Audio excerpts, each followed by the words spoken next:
Oh yeah, Aps-C is not dead. What up, y'all? Tight shirt Terry Warfield back in the building for another video. Hey, I hope you're having a great day so far. Hey, remember to be thankful for your life today because you did not have to have that. On with the meat potatoes. I got the FX3 right here, so I might have misled you with the thumbnail. My bad. I didn't get an FX30. Sony didn't send me one. So this is my camera right here, and I'm not mad that they didn't send me one. Sometimes they hook me up, sometimes they don't. But with that being said, because I didn't get one, I've literally watched every freaking YouTube video possible on the FX30. I've tried to gather as much data as possible before forming my opinion about one. And ultimately, Sony just rolled another freaking W, and Aps-C is not dead. So let's talk about it. Sony, why? Why did you come out with the FX30 is what some people are asking. Who asked for it? And let me tell y'all something. The reality is, one thing I know about Sony, they're not a perfect company when it comes to things we ask for, but a lot of times the things we get are products of what people have asked for. Not all the time, but a lot of times. And if you don't believe me, you can go on the forums yourself. Go on Facebook forums and Reddits and all that stuff. People wanted a high-end Aps-C video camera from Sony. We also want a high-end Aps-C hybrid camera, which I feel like is coming. I feel like there's going to be a baby A7 IV, baby A1 on the way soon, but at least we got the high-end video camera at a respectable, and I mean very respectable price point that is not limited. And guess what Sony did? And I sound like such a fanboy right now, but came out firing on all cylinders. Basically gave us a FX3 with just a different sensor in it. And there's some nuance that comes with that. We'll talk about that later. But $1,800, let's talk about competition. Right now, the Aps-C dogs are the Canon R7, the Panasonic GH6. You got the new Fuji XH2 or whatever. That thing costs $2,500. And I might be forgetting some other cameras, but those are the main ones. Fuji has some other ones too, but those are the main ones. And the Fuji is crazy. It's $2,500. It does like 8K internal and Pro RAW and all that stuff inside of it, but it's $2,500. This is $1,800. And one thing Sony really nailed it home with, which I didn't like about the FX3, is the top handle is now optional. So even if you don't want the top handle, you are still getting a freaking basically FX3 for half the freaking price. I mean, no compromises were made to the body. It's pretty much identical. So all of the same things we got on the FX3. You got the button layout, you got the dual card slots, industrial design, mounting points, built-in fan, and all of the codecs and everything are the freaking same. So you still got 16-bit RAW over HDMI, full-size HDMI. You got all of the H.264, all of the H.265, compressed, not so compressed, long GOP. Like, you got all of that stuff built in. On top of that, with stabilization, class-leading autofocus, 14 stops of dynamic range and S-Log, and the FX3 now has some of the tools that the A7 IV has, such as breathing compensation, focus map, stuff that we still Sony don't have on a freaking FX3. But the FX30 has all of that stuff and live streaming capabilities of the A7 IV and all that stuff for $1,800 freaking dollars. Do y'all not understand how amazing this is? All of this camera for $1,800. Now, I'm not going to go into image comparisons and stuff like that. I will leave that to the Gerald Unduns, etc. Y'all can go watch their videos because they've all tested that stuff. And yes, the FX3 is obviously still better image quality wise, dynamic range wise and stuff than the FX30. But the FX30 comes damn close for half the price. The color science, everything is the same. So to answer your why, the why is because Sony needed to do it. People wanted it. Sony said, we just going to shut everybody else up. We're going to shut up Canon and Panasonic and Fuji. We're going to bring something that is highly, highly, highly freaking capable. We're not going to compromise it. We'll talk about that in 1 second for $1,800 freaking dollars. Now, is the FX30 a true cinema camera? No. Sony, stop the cap. I'm giving y'all buckets. Is the FX3 a true cinema camera? No. Stop the cap, Sony.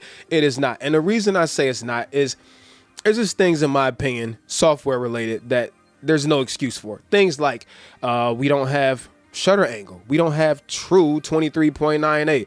We don't have DCI 4K in camera. We don't have vector scopes and waveforms and all those things that cinema cameras should have by default before you add on anything physical like NDs and all that stuff. Like, these are software things that this camera should freaking have, and FX30 should also have it. So I can't call these true cinema cameras because they don't have that stuff. But it is amazing to see all of the stuff that they did pack into it for $1,800. So here's the thing. I'm gonna be honest. I want an FX30. I wasn't even interested, but the price proposition about this camera is what makes it so special. The fact that you are getting literally everything that this offers short of a different sensor is crazy. Now let's talk about this different sensor because it is a big freaking deal right now. Sony has been using this dated 35 millisecond readout, 24 megapixel sensor.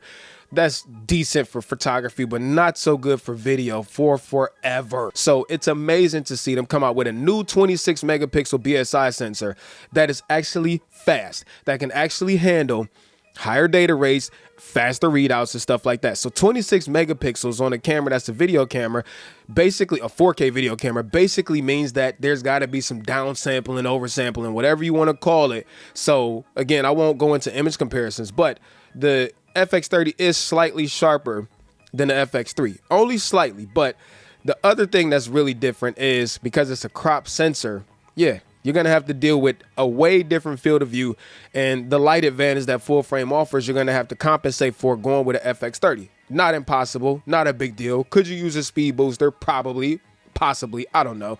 But the main thing now is you got to deal with crops, and whereas the FX3, I mean, I think in the most extreme mode has a 1.1 times crop.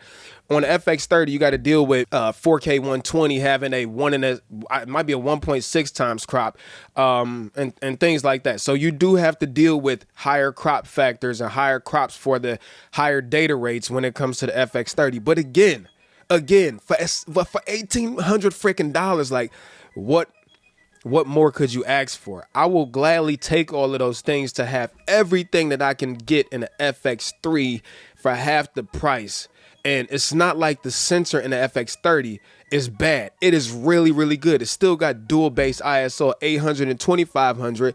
Is it a low light beast like Sony's other video first cameras? No, but again, $1,800. So I want to wrap this up with value proposition. There's no other camera on the market with the FX30's feature set. It's still missing some stuff, don't get me wrong, but there's no other camera on the market that could do everything the FX30 can do for $1,800 freaking dollars with cinema quality codecs. There's none. So the answer is yes, I will be buying one. Not immediately. The answer is Sony had to do this, and I'm glad that they did. This will open up a whole channel for new filmmakers who want serious quality but don't want to pay the serious bag. The other thing about the FX30 is now you can take advantage of all of those amazing Aps-C lenses, which are cheaper, and there's a lot of great options third-party wise from Sony, and no other company can say that. Canon can't say we have all of these amazing, and I'm not throwing shade at Canon, but black and white is black and white. I love Canon. They look out for this channel too, but nobody else offers third-party support like Sony. So you add in the value proposition with the FX30 plus the amazing lineup of third-party lenses, native lenses, and everything that the FX30 has to offer. This is now my new recommendation when people say, hey Terry, I want to get a really, really good quality video camera. I'm not really too much focused on photography. I don't want to spend a whole lot of money. Hey, FX30. That's it. That's the end of the day. Go watch the videos. Rolling shutter performance is great. Image quality is great. All of the feature sets are great. There's no overheat or anything like that. You cannot beat the FX30 for $1,800. There's my position. I'm sticking with it. I'm very curious to know your thoughts of what you think, and I'm done rambling. So till next time, I'm out of here. Peace and chicken grease, tight shirt, Terry Warfield. I'll see y'all later. Peace.